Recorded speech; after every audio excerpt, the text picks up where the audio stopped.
Hey guys, what's up? It's me, MC Matador here, and today I am bringing you a bit of an early video. I'm currently recording at 11 p.m. On a Thursday night. This video will probably be going live tomorrow, for Friday, because I'm trying to upload videos every Friday now. I'm getting close to being back in school and all that. But yeah, so I'm saying this because tomorrow morning I am leaving for my first amusement park visit of 2020, Indiana Beach in Monticello, Indiana. Yes, like I said, I'll be on the road in less than 24 hours. We're probably going to be, or less than 12 hours even. We're going to be on the road in less than 12 hours. Me and my father will be hitting the road. We're probably going to be leaving a bit earlier than just that because we're going to spend all Friday driving. We're going to be driving to a good restaurant that that me and my dad have been to when we were on our way to Cincinnati that we really liked in Indianapolis, and then drive back up to Monticello, Indiana, where we spend the night at the cabin in Monticello, Indiana, or at Indiana Beach Resort. And I'll be visiting there for the first time on Saturday, August 1st. I don't think I'll be there open to close, but I'll definitely walk into the gates at open and stay for a while. I'll be getting 5 new credits, because this will be my first visit there, like I said, so all the coasters will be brand new for me. And like I've done in series past, even though I don't think I did this for any of the 2019 parks I visited, I will cover. I think I haven't done this since 2017. Now that I think about it, I'm gonna predict how I think I will receive each of these coasters based on how they look, based on the community's reputation with them. I'm gonna kind of give a conservative estimate to where I think they'll end up on my overall list, or just how I'll think about these rides. Like I said, I've not done these videos in a while, but I kind of needed a video idea for this, and it's kind of easy to do because I'm only going to one park instead of lapping 2 or 3 parks in one visit. Especially since I'm only making a video once a week, so I don't want to lap 3 parks into one video like if I did it last year. And this is also a very exciting thing since I have not been to an amusement park since Six Flags Great America in December of 2019. It has been over 7 months since I have been to an amusement park, so I'm really looking forward to this. I will rank these coasters from my projected least favorite to my projected favorite, and I'll explain my reasoning for each. Starting off with what I think will be my least favorite coaster, but not a terrible coaster overall, Tig'rr Coaster, I don't know how you pronounce it. This is an old, kind of janky Schwarzkopf Jetstar 1. I have not been on any of the other Jetstars in the United States, like Jetstar 2 at Lagoon, but I have been on, the larger Schwarzkopfs. I've been on one of their looping stars with Scorpion. I have been on Mindbender. I've been on I've been on New Revolution as well, and I've been on Montezuma's Revenge, but I have not been on any of their compact Jetstar models, so I kind of know what to expect because I have Whizzer at my home park. This will probably be a more compact version, more aggressive version of Whizzer, but I do not necessarily expect this to be better than Whizzer. It just seems, it's more typical Schwarzkopf, and it seems more like a fairground coaster than anything. And I still look forward to riding it, even though I think it will probably have a long line. It'll be janky as hell. Yeah. So I think this thing won't be bad, but I think it will probably just kind of be a middling coaster. Probably be an unremarkable thing in the lineup. Might be even uncomfortable at certain points with taking those bends at such a high speed, because that first turn is brutal from what I've heard. Not like in a bad way, just, Schwarzkopf, they send you into a drop and then hurl you right into a bank turn at full speed. Moving on, we have the Lost Coaster of Superstition Mountain. Now, that's a mouthful. And other than this thing being a mouthful, I think this thing also has one distinct problem when it comes to making this list. This thing is unlike any coaster on Earth. Like, this is pretty much the closest thing in America to a one-of-a-kind coaster. And it's impossible to predict where it'll end up being.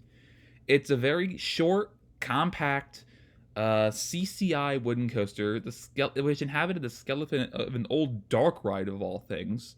It also has terrible capacity, so this will likely be my first ride of the day if it opens on time. And depending on the crowds, it will probably be a one and done. Because the weather is supposed to be beautiful on the day I'm going. And I'm going on a Saturday, so I'm fully expecting crowds to be quite a bit, and Indiana Beach now having the best operations, I'm expecting some decent size queues. I'm planning on riding in the back car, facing forward, so that I can just kind of see what's coming. I don't really like going backwards on roller coasters, And I heard you get some decent airtime over those miniature hills when you are in the back car. And those tight turns will be super fun. The laterals will be fun. It's just a small compact coaster, and I kind of don't see it going up. I kind of see it at the very most, at the very best, being just barely in my top half. But I don't expect much out of this thing. It just seems like an experience that's going to be super weird. I'm probably only going to get to ride it once because of crowds, but I'll be glad to have the credit. And really, that's about it. This thing you just have to ride to believe it. I mean, I think my overall opinion, kind of like many others, that it'll probably just be average, just unique, but sort of just more of a gimmick than anything, which is kind of where I fear it'll end up. Moving on, we have an actual genuine coaster, more of a traditional style. We have Hoosier Hurricane, an old CCI wooden coaster, and I don't believe this is the largest coaster in the park in terms of, especially in terms of height, verticality. It's an out and back layout. Not exactly the longest out and back coaster, considering Indiana Beach is spacious. It runs right along the water, which looks absolutely beautiful. And it looks like it has some decent forces, some decent negatives, possibly some decent laterals. But I also am a bit afraid of this because its reputation is not the greatest. I've heard it being called a rough coaster. I've heard it being called forceless. This thing doesn't have a good reputation. But if that reputation is anything to go by, it also means that this coaster has the highest chance of surprising me.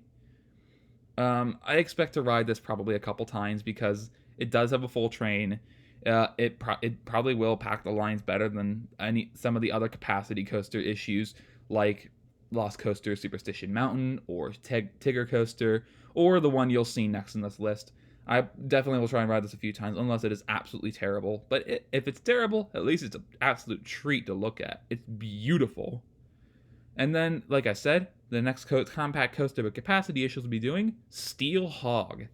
This will be my first S&S El Loco coaster. I'm not expecting too terribly much, because this thing is just a fifth-dimensional wild mouse.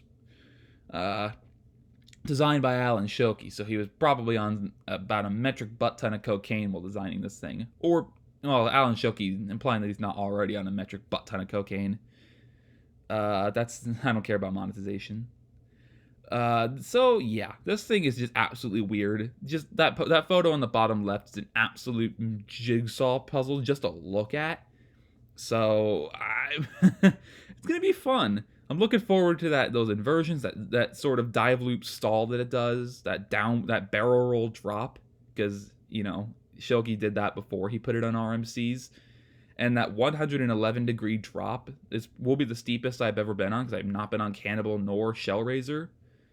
And I think this thing will be pretty fun. But my only concern is with the restraints in the trains. It looks kind of cramped, and it has a weird over-the-shoulder, like a horse collar, and a lap bar, kind of like what Togos have, which I've not been on any Togo in the United States. I've heard nothing but bad things about these kind of restraints, and I think it takes away from the ride. But I hope it's not that bad. I could see myself either loving this thing, or I can absolutely loathe it. But I think I will probably end up liking this thing. The only way it'll end up being really bad is if I just continuously smash my neck or ears into those horse collar shoulder restraints. But I mean, this thing could easily be done with lap bars. But I'm not complaining. I'll be totally gracious to experience my first ever S&S El Loco, and I'll take the experience gladly, because the only one of these is in Vegas, and I have no plans to go to Vegas anytime soon. Or one of those, some in the UK, France, Australia, but not going to be there for even longer. And finally, what I predict will be the best coaster at Indiana Beach, I expect to be Cornball Express, the magnum opus, underrated gem, masterpiece, diamond in the rough, from what I've heard. I've heard this thing is just, a lot of people consider this to be one of those criminally underrated coasters to those who have been there, because the stats are really not all that much. This thing's probably only 50 feet tall. It's really short, and the layout it's very compact too. But the things that it has going for it has some amazing airtime because of a thing that we call buzz bars. This will be my first coaster I've ridden with buzz bars since 2015, when I rode Comet at Hershey Park. And I remember that being an amazing wooden coaster that I'd love to get on again. this is an epitome of size doesn't matter, even though the Midwest already has plenty of those with things like Maverick or Renegade or Mystic Timbers, even though Mystic Timbers is one of the taller GCIs. It's just size doesn't matter, and this thing packs an absolute punch, packs some great laterals too. I'm really expecting a lot, but this because of that, I think it also has the highest chance to disappoint me. I'm probably going to be riding this thing the most out of anything in the park, and I'm most excited to ride this out of anything in the park based on what I've heard. So I'm really excited. I don't think this thing will come close to Maverick, which is the other epitome Midwest size doesn't matter coaster, or it's just size doesn't matter coaster, period. This thing could have a legit chance of breaking my top 50.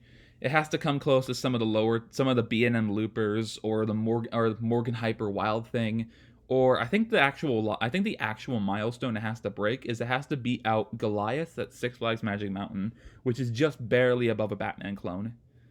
We'll see how these things end up. Also, shout out to my Batman clone review, which is my previous video. Check that out if it suits your fancy. This thing I feel like definitely will be in my top 50%. Unless if the reputation has anything to go by, this thing will definitely be my top 50%. So basically my top 80 coasters of all time. Because right now I'm at 180 I'm at 183 credits. And this thing will definitely be in my top half. It has to be 90 credits, basically. It has to be my top 90, which, considering that I also include my Defunct and Kitty coasters in that list, it will definitely be my top 90. So, and in terms of the rankable coasters, I also seeing in my top half. So it'll probably be in my, top 70 something? Or top 85? I don't know. Anyway, so that about does it for that. My overall thoughts in this lineup. It looks solid, but the reason why it kind of explains the reason why I haven't been here ever. It doesn't have the major punch that a major park would be, because Holiday World, Cedar Point, Kings Island, Great America, even Kentucky Kingdom have a better lineup than this park. None of the 5 coasters are immediately terrible, but none of them are really world beaters. I expect a lot of these coasters to fall in my middle 50%. If you break up my list into quadrants, which is chunks of roughly 40 to 45 coasters, you'll probably see the list, the coasters be from my 25th percentile to my 75th percentile, with many of them falling in the second quadrant. I think all but one will likely fall in my second quadrant based on what I'm thinking, but one of them could end up surprising me, which is my 25th percentile to 50th percentile, so roughly 120th place to 80th place, if you want to round it to 160 rankable coasters at this point. I'm definitely, the thing I'm most excited for about this entire trip is that I'll be able to finally ride a roller coaster after over 7 months of waiting and 4 months of quarantine. Because my last theme park visit, like I mentioned, was December 22nd, 2019, holiday at the park at my home park, Six Flags Great America. Also, another shout out, if you want to hear more about that day, go check out my video, The Greatest Amusement Park Days in My Coaster Career.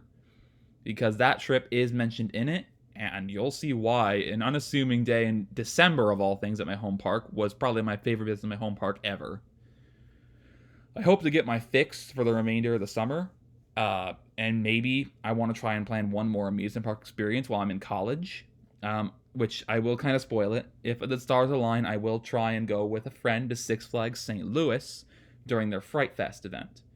I hope it all goes well, but I know my friend also has some protective parents, and Missouri's doing worse than Indiana right now. They're quote unquote in the red zone on COVID procedure and COVID cases, so it might not be a wise idea immediately, but we're still considering it, as I already know the hotel we'd be staying at, and I have several ways to get there. So that's about it. If you guys have enjoyed this video, feel free to like, comment, or subscription. I'm really hoping that I hope that I enjoy my trip to Indiana Beach, and I hope you guys, if you go anywhere, your trips work out just as well. Currently, the weather's supposed to be beautiful on this coming Saturday at the park, and I'm really hoping everything holds up. So, like I said, if you enjoyed this video, feel free to like, comment, or subscription. I hope you guys have a great insert unit time here. Stay safe, especially, and as always, I wish you guys peace.